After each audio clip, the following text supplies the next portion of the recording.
Welcome to football stories. और भाई लोगों, ट्रांसफ़र मार्केट की अगर बात की जाए और स्पेशली अगर बार्सिलोना की ट्रांसफ़र मार्केट की बात की जाए तो कुछ खास एक्टिविटीज़ नज़र नहीं आ रही। ऑब्वियसली आपको पता है कि फाइनेंशियल फेयर प्ले के प्रॉब्लम्स हैं, तो कुछ उस बारे में भी हम बात करेंगे। बार्सिलोना की जर्सी के बारे में बात करेंगे और लेजेंड्स प्लेयर्स जो हमने इस जनरेशन में देखे हैं, और प्रॉब्ली लियोनेल मेसी तो ग्रेटेस्ट ऑफ ऑल टाइम है ही।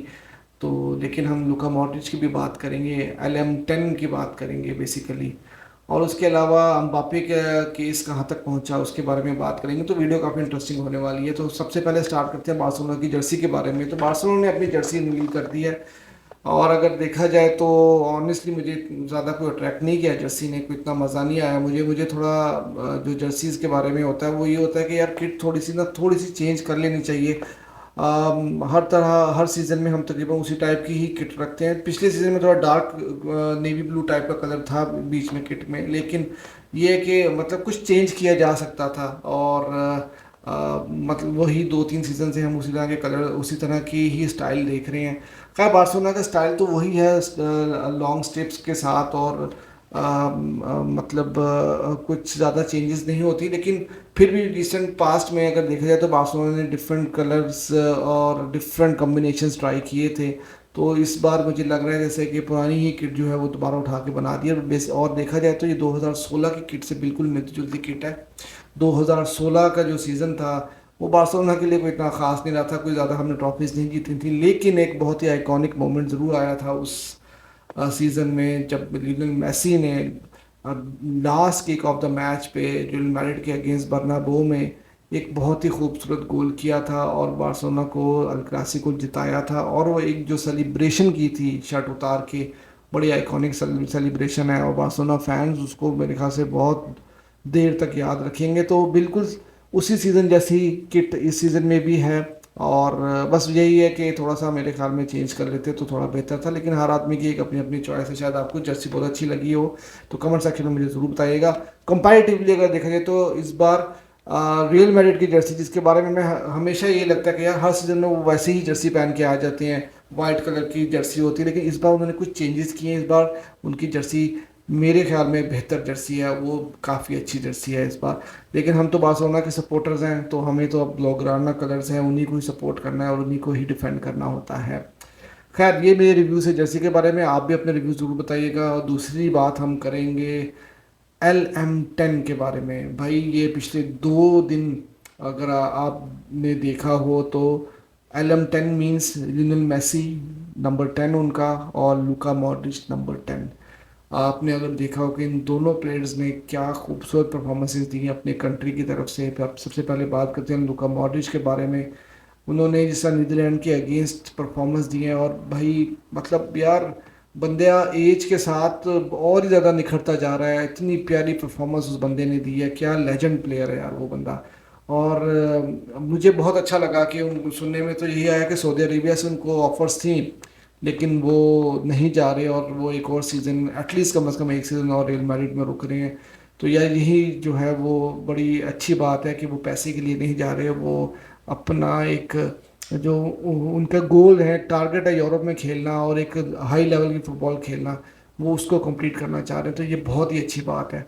और उन्होंने गोल भी स्कोर किया, असिस्ट भी किया, पेनल्टी पे गोल करके क्रोएशिया को फाइनल तक लेकर आए हैं यूएफए नेशन लीग में। और आई होप कि इस बार क्रोएशिया जीते, क्योंकि यार डिज़र्व करती है।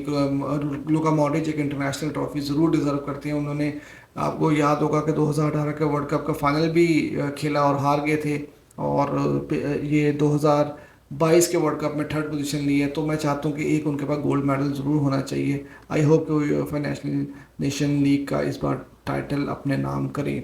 और दूसरी बात है भाई लियोनेल मेसी, यार ये बंदा लग रहा था कि ख़त्म हो गया है, और इसने बार्सिलोना तो खैर नहीं आ सकते थे, फाइनेंशियल फेयर प्ले के इश्यूज थे, लेकिन ये बंदे के पास बहुत सारी ऑफर्स थी, यूरोप की, सऊदी अरेबिया की भी ऑफर्स थी, लेकिन इसने इंटर मियामी जाने का कहा। और जो जिस तरह का उनका इंटरव्यू आया था वो यही वो कहा जा रहा था कि यार PSG में इतने खुश नहीं थे ये, ऑब्वियसली वो नज़र भी आ रहा था। और उसके अलावा मतलब कोई मोटिवेशन नज़र नहीं आ रही थी, और वो यही कह रहे थे कि मैं इजी लाइफ गुजारना चाहता हूँ, मैं स्पॉटलाइट से बाहर निकलना चाहता हूँ। लेकिन भाईजान जो कल परफॉर्मेंस दी है ऑस्ट्रेलिया के अगेंस्ट, मज़ा ही आ गया यार। इस बंदे को 36 साल की उम्र है अब, ये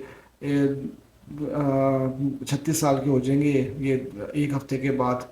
तो वो बंदे ने जो इस तरह एक तो अपना रिकॉर्ड बनाया कि उन्होंने अपना फास्टेस्ट गोल किया अपने कैरियर का, और दूसरी चीज़ ये कि भाई जिस तरह ड्रिबलिंग कर रहे थे ये कमाल। और अर्जेंटीना श्योरली फेवरेट लग रही है इस कोपा अमेरिका में बहुत ज़्यादा।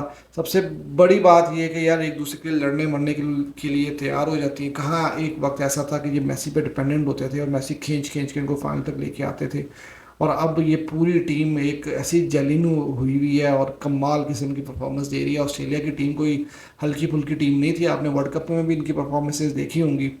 लेकिन अर्जेंटीना ने एक बहुत अच्छी परफॉर्मेंस दी, और श्योरली अर्जेंटीना कोपा अमेरिका में एज अ फेवरेट ज़रूर जाएगी। और शायद ब्राज़ील की टीम ही ऐसी लगती है, लेकिन खैर ऑन मैच डे तो कुछ भी हो सकता है, लेकिन ब्राज़ील की टीम ऐसी लगती है कि शायद वो इनको टफ टाइम दे सकती है। लेकिन इस वक्त मेरी तो फेवरेट अर्जेंटीना ही है। और अगर लियोनेल मेसी की बात की जाए तो भाई यार इस बंदे को, मतलब मुझे जो दुख यही होता है कि यार कम से कम 2 सीज़न और खेल सकता था ये एक टॉप लेवल की लीग में, टॉप 5 लीग्स में ये कहीं पे भी चले जाता। तो वो दुख होता है। और क्योंकि अब इंटर मियामी के मैचेस कौन देखेगा यार, बस ये एक तकलीफ ज़रूर है। बार्सिलोना में के हालात ही कुछ इस तरह के हैं, उस पर भी आते हैं। बार्सिलोना में भाईजान जो हालात चल रहे हैं वो आपको पता है, फाइनेंशियल फेयर प्ले के हवाले से बहुत ही बुरे हालात हैं। और अ, अगर आप बात करते हैं लपोर्ता की, तो लपोर्ता अपने हाथ पांव तो ज़रूर मार रहे हैं, और सुनने में आया है और उनकी तो कुछ पिक्चर्स भी आए हैं कि वो कतर में भी गए हैं। अच्छा, अब कतर जब वो बार्सिलोना के प्रेसिडेंट गए हैं तो वहाँ पर अब दो तीन बातें हो रही हैं। कुछ लोग ये बोल रहे हैं कि वहाँ से कोई डील लेके आना चाह रहे हैं, वो कुछ 70-80 मिलियन की डील लेके आएंगे जून से पहले पहले। वो डील फाइनलाइज अगर हो जाती है तो फाइनेंशियल फेयर प्ले पे काफ़ी असर पड़ेगा उसका। दूसरी एक और रूमर्स ये भी आ रहे हैं कि भाई बार्सिलोना इस वक्त सोच रही है ऑयल मनी के बारे में, जिस तरह जो दूसरा मॉडल होता है जैसे आपका मैनचेस्टर सिटी है उस तरह की ओनरशिप होगी। या अगर आप न्यूकासल की बात करें कि शायद ये जिस तरह से अभी क्लब चल रहा है इसको उसका मॉडल चेंज कर दिया जाएगा। अब इस तरह की भी बातें हो रही हैं, तो ये देखना होगा कि क्या होता है। लेकिन इस वक्त हालात तो बहुत ज़्यादा टाइट हैं। आपको पता है कि लियोनेल मेसी को भी इस वजह से जो है वो बार्सिलोना नहीं साइन कर सकता था, क्योंकि फाइनेंशियल फेयर प्ले के इशू थे। प्लेयर छोड़ के जा कोई नहीं रहे, मुझे समझ में कुछ नहीं आ रहा। अब फेरन टोरेस के बारे में इतनी बातें आ रही थी तो चावी ने कहा कि नहीं भाई फेरन टोरेस जो है वो अगले सीज़न में मेरे प्लान का हिस्सा होंगे, वो भी नहीं छोड़ के जा रहे। आंसू फती के भाई जॉर्ज मेंडेस ये बात करते हैं कि वो तो भाई इस लेवल के प्लेयर हैं कि वो बैलोन डी'ओर जीत सकते हैं, तो उनका भी कुछ समझ में नहीं आ रहा कि वो जाएंगे कि नहीं जाएंगे। और उसके बाद सोने पे सुहागा लंगले आपके जो है वो वापस आ रहे हैं स्पर्स से। यार ये बार्सामो ने जो है ना बहुत प्रॉब्लम दी है बार्सिलोना को, बहुत ज़्यादा प्रॉब्लम दी है। अब मतलब इतनी सैलरीज पे प्लेयर्स लेके आया, और उसके बाद मतलब कोई कोई प्लान नहीं था, कुछ नहीं था। कुटिन्हो को साइन किया, मैं तो डेम्बले के भी उसमें हक में नहीं था, इतनी पैसे दे के डेम्बले को साइन किया, कुटिन्हो को साइन किया, और इतनी इतनी सैलरीज उसने इंक्रीज की प्लेयर्स की। और जो नए प्लेयर्स आए उनको इतनी इतनी बड़ी बड़ी हैवी सैलरीज दी। आज आपके गले पड़े हुए हैं वो सारे। अब लॉन्गले को स्पर्स जो है वो नहीं रखना चाह रहा, वो लोन स्पेल से वापस आ जाएंगे, वो फिर आपको आपके जो सैलरी कैप है उसके ऊपर फिर बोझ पड़ जाएगा। तो भाईजान ये सारे मसले मसाइल चल रहे हैं, तो पता नहीं क्या होगा। ये कम से कम 2-3 साल का टाइम लगेगा, या अगर बार्सिलोना अपना मॉडल चेंज करेगा क्लब ओनरशिप का तो शायद तब कोई बात बने।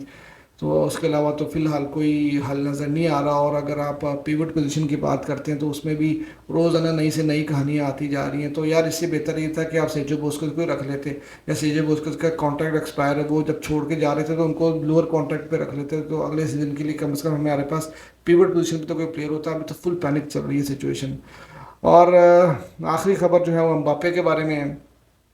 भाई एम्बाप्पे ने एक जो बात की है वो ये की है कि भाई मैंने एक लेटर ज़रूर दिया था, तो वो लेटर का क्या मतलब है कि मैंने किसी को कत्ल कर दिया है, गोली मार दी है।